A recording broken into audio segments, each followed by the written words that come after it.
Today it was not an easy game against a top team.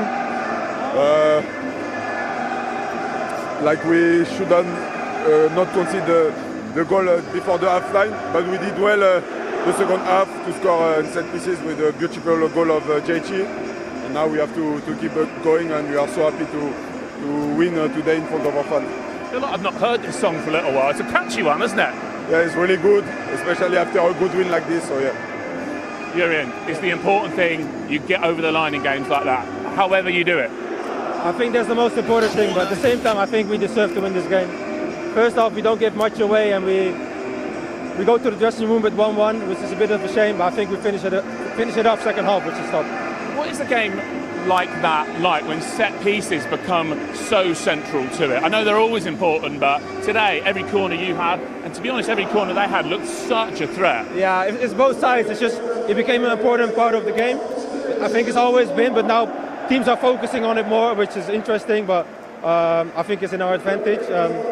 Today we came out well, and I think overall we played a good game, and we can be proud of ourselves. We take 3 points, and then important game on Wednesday again. William, back in the goals. I was very impressed that someone hasn't scored for a little while. He had a very slick celebration ready.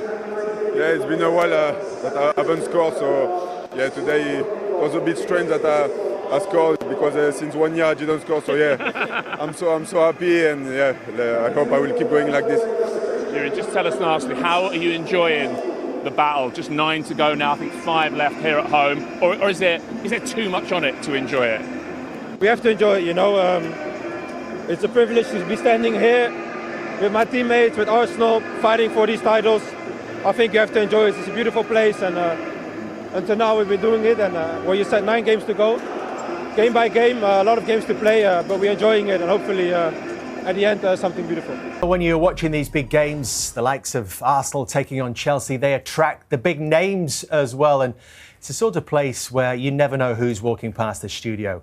Yaya Toure is in the house. Yaya, welcome. Very pleased to see you. Daniel, how much is this pair this worth, is, do you think, we're talking at least 300 to 500 million right here. Come on, man, these two. How does it divvy up? These two are legends, come on. Yaya, what did you think of that today? I think the first half was okay. It was quite okay, good games, but I feel a bit disappointed in the end, you know, because we want to see flourish games, right? Fluid games, passing, attacking, scoring chances. Well, at the end of the day, we see 3 goals by set pieces for a derby. A bit strange. Yeah. But does it matter if you're Arsenal and you're just trying to win your first title for 22 years? Yeah, I think so, to be honest. I don't know, but yeah, I think so. Because winning today was obviously really, really important for Arsenal. But as a fan, I should, you know, I want to see more, you know. What do you think, Patrick? I think, on the Arsenal point of view, what really matters is the 3 points. It is really important for them. And of course, when you look at the game a little bit more deeper, scoring 2 goals on the set pieces, and it wasn't really open games. You expected Arsenal to go a little bit more forward. Obviously, Chelsea has a massive and a big part of the game because they were quite well organized defensively. So it was quite difficult for Arsenal to create chances. But of course, when you are top of the Champions League table, you are top of the league table, you are in a final in a cup, and you're still in a FA Cup competition. So the expectation is higher, and you expect more from this Arsenal Football Club. And today, yes, on the side of the game, creating, going forward, taking risk, we were, and I am a little bit disappointed, but the matter is, for them, is to win, taking the 3 points, and I think they did it well today. And disappointed with which bit? With the style of football particularly, or that risk bit? It's not about the style, because I think the style can be as well the fact that they didn't win the title for so long. So there is maybe a little bit of frustration and stress, because you want to do so well that you are not taking the risk that you are taking in the start of the season. So looking at where they are, and a little bit of nervousness, a little bit of stress, a little bit of pressure can have an impact on their games. But I believe that there is enough experience, there is enough quality, there is enough personality for them to go on the field and to go to win the game. And I think today, set pieces make the difference. They certainly seem to put their fans through it, Daniel, don't they? They don't do things easily. Yeah, but I think the key is stopping them. You know, we can talk about the roller coaster in terms of performances and how they go about winning games. I think the entertainment value sometimes isn't there, but football's a game about winning, right? That's what you want to do. Yeah. So I think it's about how do you stop them being great at what they're great at. Clearly, set pieces is an area that they've worked on tirelessly. You got to have the players to be pinpoint deliverers of crosses. Then you need the aggressive players in the box. They've got all the tools for the players who want to have the first contact. All of them are aggressive in the box. And then when you talk about an open play, of course, they've got many ways to win games, but it seems as if set pieces is the one that works the best for them right now. Yeah. So use that to your advantage. Yeah, I think they did well.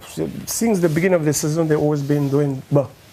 I don't want to be too much rush, right? And I think Arsenal now they just at it, right? This season, I think I hope they're gonna end up good. But as Man City fans, you know, I think we are there. We're still behind them again.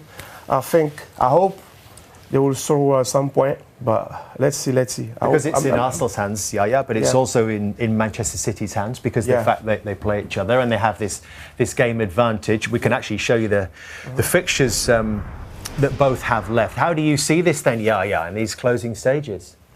Yeah, I think it's incredible how those two, titan of the leagues doing this year is incredible, especially Man City.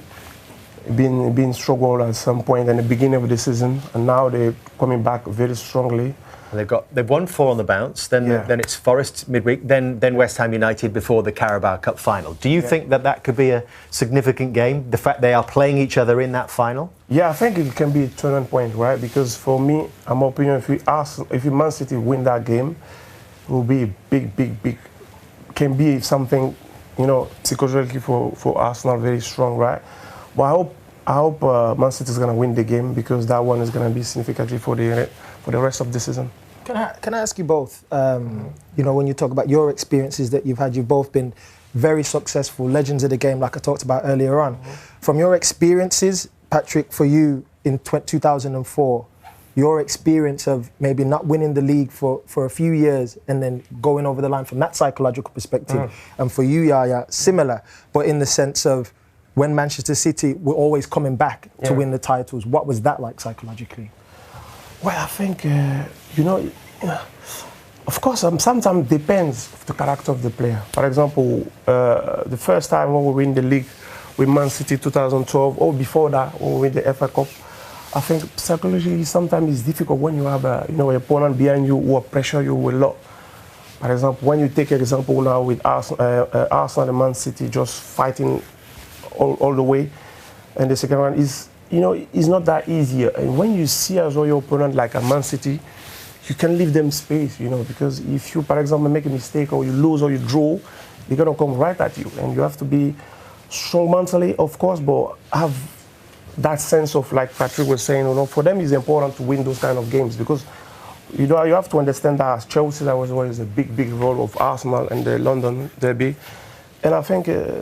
Arsenal have to keep it going, doing that because otherwise it's gonna cost them something. Because Man City, for me, they're really gonna be Man City, right? They're always gonna try to finish strongly in the end. But let's see. I hope Man City will win, but you're not sure. Do you remember, Patrick, the first one being different? In terms of that pressure and that psychological aspect that Daniel's referring to, that challenge of getting over the line for the first time. And of course, there's a pressure. The pressure as a team, you want to do well, but there's a outside noise as well that you have to manage. You have to control. And I think when you're looking at Pep talking about Arsenal and saying that Arsenal is the best team at the moment, that is as well putting a pressure on the shoulder of Arsenal Football Club. And that is part of the game as well. But it will be really important, and especially when you get to the end of the season like that, there's a key games that you have to win. And it doesn't matter if you play well or bad. And I think today's games was one of them. But the key moment, I think, will be the game between Manchester City and Arsenal. I think that will be the decided game, because when you're looking at after that game, you expect both teams to win all the games of the season. So for me, the key moment and the important moment will be that game. Who's playing the best football, Yaya, of the two? Man City is coming back well.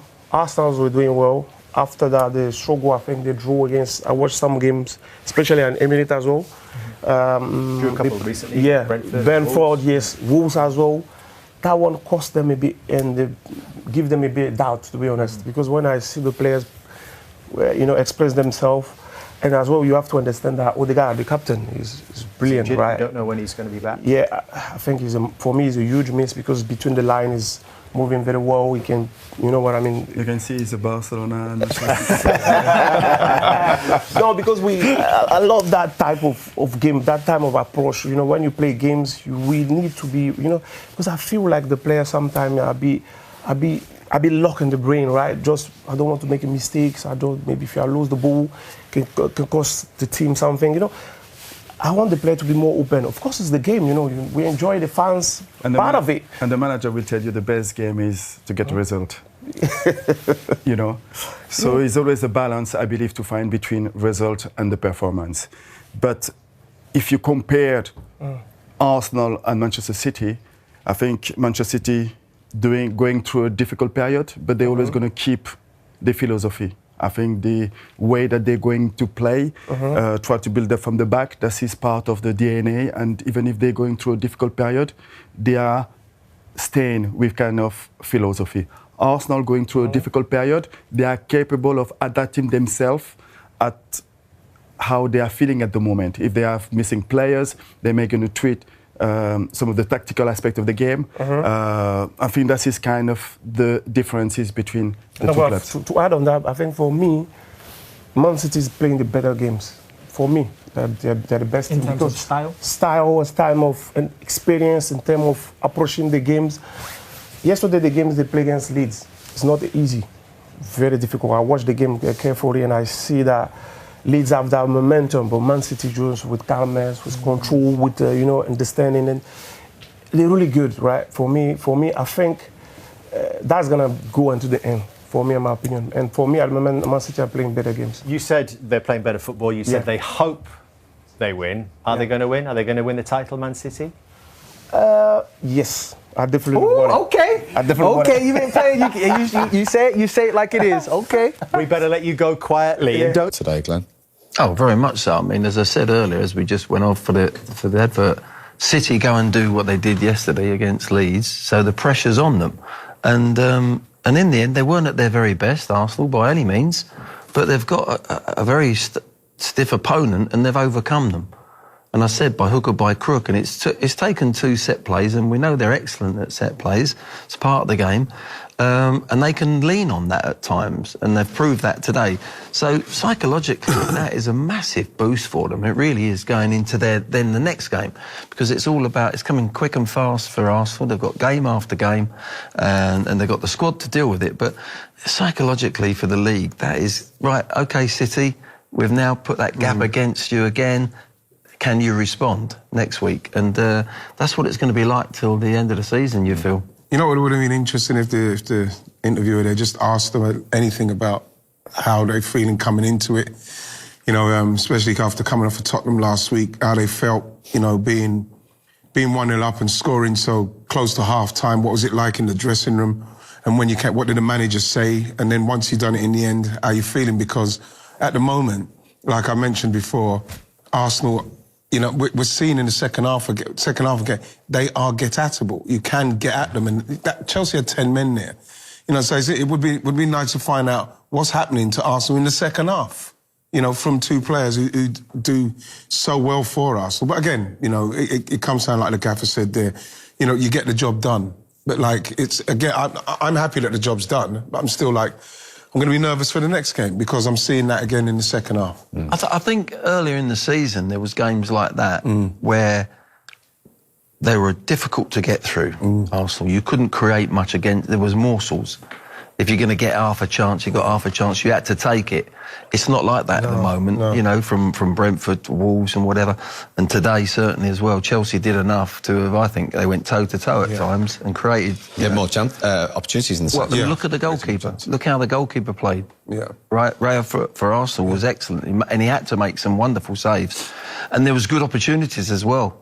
If they used the ball better, Chelsea, they might have been in. So that was, earlier in the season, it was, wow, this is a brick wall. Not only are they good going forward, they're scoring goals from set plays, but my word, defensively, they've got the balance right. And it wasn't like that, and it hasn't been like that. And I think Ian's right, it's a bit nerve-wracking for you, mate, isn't it? It very much is. But it was the tale of the corners, ultimately. Yeah. Let's go through them, because Saliba was talking about his there. He hadn't scored for 16 months, but he reacted quickly. After, again, we keep talking about delivery, but it is all about the delivery. And but there's so much great to do with this. Like, obviously the delivery, but look at Gabriel. His determination and drive, you know what I mean, to get to that ball, which is put perfectly for him right at the back post. They've obviously practiced that. You know, Saliba's just got to react there, but the ball's magnificent. The determination and the drive to get there is unbelievable, and he can't be stopped. No, for me as well. There's a point here I want to make. Arsenal score from these corners now. Very rarely do you see somebody get up like Gabriel and it's the first contact and it hits the back of the net. It's keeping it in play. Yes. The amount of bodies they put in the box. Yeah. Now, when Chelsea played them last, was it in the League Cup or it might have been the league game, they left 3 up. Yeah. They didn't do it today. No. They didn't do it today. So you take 3 up, you leave, they have to take 4. So suddenly you're dictating a little bit to Arsenal. Yeah. There's more space in there for them, but it's also more space for the referee to see fouls and then less bodies for that second ball. Yeah. When you make that first contact and knock it back or the flick on, you're in trouble. And that's how they get their goals from the set plays, from the corners. So it was really surprising. I was waiting and looking to see Chelsea. Are you going to leave the 3 up again or even 2 up? They didn't do it. And maybe looking back, teams, if you're playing against Arsenal, you've got to take that little bit of risk. And if you do actually get possession, you can then hit them on the counter. Yeah. So you've got to come up, and anything in football is like that. Is somebody's making an advantage of something, you've then got to find out an Achilles heel to counteract that. Yeah. And that's what management and football's about, as players and everything. That's the beauty of it. Yeah. So, Chelsea were able to have their own quality delivery again. Reece James, just as he did in the game earlier in the season. Prior to that, they'd had one which we thought might have been a penalty that Raya saved, but this forced the own goal, Glenn. Yeah, it's all about the quality as well. The quality of the ball, you know, we talked about Rice facing the wrong way, having a wrestle at the front. If he turns around, he could probably head it away. But Nkapia gets there, he's spare, he's not picking anyone up, and his job is to go and attack it. He knows he can head it, but he can't get it away. He's going to have to flick it and hope that it goes out the back. It's such a good ball in, and they look threatening. This wasn't just by chance. They'd had 4 or 5 of these corners, and every single corner there was a danger, wasn't there, Ian? You just felt it. You just felt, because again, when you've got somebody who can put the ball in that precisely, Steve, it's frightening. So anytime Chelsea are getting a corner, you know what I mean, you're nervous, you're worried for Arsenal. And again, it doesn't mean it has to be your player that scores it, like we saw with us there. Nkapia scored for him. So yeah, it's all about the delivery. It really, really is. And you've only conceded 4 from corners all season, as we mentioned. 2 of them have come against Chelsea because we saw what happened at Stamford Bridge in the early game and how similar it was. Yeah, but again, Steve, it comes down to, and it seems like I'm repeating myself a bit, but if you get that first ball right, which everyone says missed that first man, maybe if Declan was turned round, he might have been able to have a better attempt at clearing it. But if you can avoid that first man, it can go in off of anyone because the ball's so good and the trajectory that was coming in, even if it misses Nkapia, it's on its way into the goal. So someone's going to have to touch it or save it. But again, it's brilliant. It's brilliant. It's a set play from a corner, okay? And when you have a set play in and around the D, what happens? You put a wall up to try and put the player off. Even if it's Arsenal or Chelsea against or anyone against Arsenal, you've seen it happen. You go and put somebody 10 yards away out there, jumping up and down, trying to put off Rice or James. Their quality. Oh, hang on, they've got a free space there. They can do anything they want. Yeah. Put somebody in there jumping up and down, putting them up. It's a mental thing. Just try and put them... anything that's going to put them out of sync to get that delivery spot on. So they have to think about how the delivery then. Exactly, they're thinking, hang on, that's where the pressure comes from. Yeah. And maybe you've left 3 up as well. Well, you're asking questions there. They might still go and score, but at least you're trying something to... Because at the moment, it's now gone to how many goals they've scored now? 15. 17, isn't it? 17. 17. From corners, yeah. They've now Sorry, 16. 16. It's 16. So people are they're scoring off it anyway. Try something different, and from Arsenal's point of view, they sort of they've got a feeling of what the opponents feel. Let's have a look at the 16th goal they've scored from a corner this season, because it was the winning goal. Timber this time, ironically, all the defenders in on the act today. Well, yeah, it was, again, you know, he kind of just drifts in, and it comes into an area where you do feel that Chelsea should be doing more to clear it, because by the time he heads it, he's right in the box. Look, you're feeling like, again, you've got a Chelsea defender who's not looked at the ball once. Gaffer, Sarr, isn't it? Sarr, look at him. Look, Sarr, he's just turned round. He's looking. His man's heading the ball. You don't think he's even seen the ball the whole time, do you? He's never saw it. Literally just at the right of the death, just as Timber's going to head it, that's when he's having a look. That's the only time, and it actually comes off his back. Yeah. It slides off his back and goes in the net. But I said at half-time, didn't I, that, you know, you're going to get a penalty away or turn round and head it. You know, we said Rice should have done that, actually, for Chelsea's goal. And then it comes up there and Sarr's, like, wrestling with him. He's not even looking at the ball. I can't understand it. Look, that's the last minute. The ball's arriving and he's just about... What a position defensively that is. That's such a poor position. He actually can't do it. He's looking at the ball coming in and can't do anything because he's not faced. Yeah. How can that be when you're in training, a situation where the manager will say, I want you to face the player, not see where the ball's coming in, so, and defend him. How can you do that when you can't see the ball? It doesn't make sense. It's the most ridiculous bit of defending you see in football these days. If you take that to an extreme and you've got a wide free kick and they're all lined up on the 18-yard box, where are they facing? Defenders.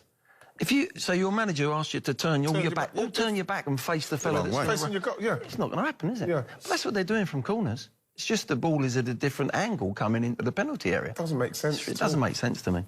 Well, it was a big part. And would you believe now, 138 corner goals in the Premier League this season. That's already 3 more than all of last season. So that just indicates the emphasis from all the clubs now on these corner kicks. And how important it is to have somebody who can put it in exactly where you need it. Is there a concern with Chelsea now? 9 red cards this season, more than any other team. 2 yellows in 3.5 minutes for Pedro Neto today. Yeah, he was claiming here that he hadn't been booked. He didn't know he had been booked. And eventually he makes the tackle, and it is a foul, it is a booking, and he mistimes it. Martinelli just pops it past him, and he brings him down. And then I think he's trying to claim that I've only had 1 booking. Look. And look. Yeah, 1. He's saying 1. And I don't know, because we actually had a look at that. And on the halfway, it was after the goal. Was 3.5 minutes earlier. Yeah. After the goal. After the goal, this happens. Yeah, look. And he's not booked there. No. But he then keeps it. He picks the ball up and he goes back over. And then he's booked him. No. He must have. He must have. Of course, known. he knows. He must have known. Yeah. I think that's indiscipline. Yeah. And it's probably something that Liam's going to have to look at. Simply because it's costing them. And, you know, they went down to 10 men. It'd be interesting to see Chelsea if they played with that kind of intensity with 11 men. That's what they should be concentrating on, because they went down to 10 men. It's almost like they went, we'll just go for it now. Yeah. You know, but for them to have that many sending offs says there's a discipline problem in there. There is a discipline problem, but it also sometimes when you go down to 10 men, it doesn't make it easier for you. I don't mean that, but the chains come off. You've got your excuse. Yeah. You've got your excuse already. Yeah. If you lose, well, we went down to 10 men. So everyone relaxes and says, let's go and play. We've got nothing to lose now. And I think they've reacted like that at the Bridge, and they did get a good result today. As Ian says, their reaction was probably too late. OK, we must interrupt you. One of Arsenal's heroes, David Raya, is waiting to talk to us live at the Emirates. David, well played. We'll come to your magnificent role in a moment, but from the team's point of view, how significant a win does that feel? No, it's a massive win. Every win in this league is massive, so credit to the boys, the way we played. it's just incredible because we know how tough Chelsea are. So very, very happy with the 3 points. And you must be delighted with your performance because you made some critical saves there today at some very important moments, David. Yeah, personally I feel really, really good, especially coming off after the Wolves game, and it's just trying to bounce back to my normal self. So keep doing the same thing. So yeah, really, really happy. And we're just seeing a couple of them at the moment. That one from Garnacho in the 92nd minute. Yeah, that was very, very tough, especially 2 players going through the ball. So it was hard to see, but I managed to throw it away. David, Ian Wright here. Congratulations, David. By any means necessary, I've been saying, but I've got to say, is there a worry in the second half of games that we seem to be, teams seem to be able to get at us too readily? For you to be making that many saves at that stage of the game when they're 10 men, is there a worry? Is there a worry? Is everybody worried there? No, I don't think so. I don't think so. Going down to 10 men for them, it doesn't mean it's going to be easier for us because they're a really, really good team and they know what they're doing. We just need to be a little bit more composed with the ball and make a few more passes, not trying to score in every single attack, just make some passes, make them chase the ball. But after that, it's just the way we manage the game. So if they create the chances, I'm just trying to help them as much as possible. And the defence were incredible today as well. They were incredible at the other end as well, because what I mentioned for everyone, 16 goals from corners now this season as well. That's equal to Premier League record already. Yeah, it's just something that on a game like this, which is very, very, very tight, it can open up. And they score from a set piece too. So set pieces nowadays, they're really, really important, attacking and defensive. So we try to get ahead of it a little bit, but that doesn't mean we just play for them. We just have to finish our chances because, especially first half, we played really, really, really well, but the squad didn't show up like that. Well, very well done today. That's a big win. Appreciate you joining us. Thank you very much. Well done, David. Thank you very much.